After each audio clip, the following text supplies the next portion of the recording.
Hello and welcome. In today's video, I'll show you how to change the cache size in the Google Drive mobile app. But first, what is cache? Cache is temporary storage that helps apps load faster by saving data locally. Managing cache size can improve your app's performance and save device space. First, open the Google Drive app on your mobile device. Next, look at the top left corner and tap the three horizontal lines. Then scroll down and tap on Settings. After that, find and tap on Cache Size.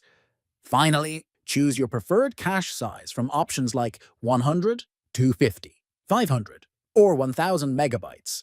That's how you adjust the cache size on Google Drive Mobile. Managing your cache helps optimize storage and app speed. Thanks for watching, and don't forget to subscribe for more helpful tips.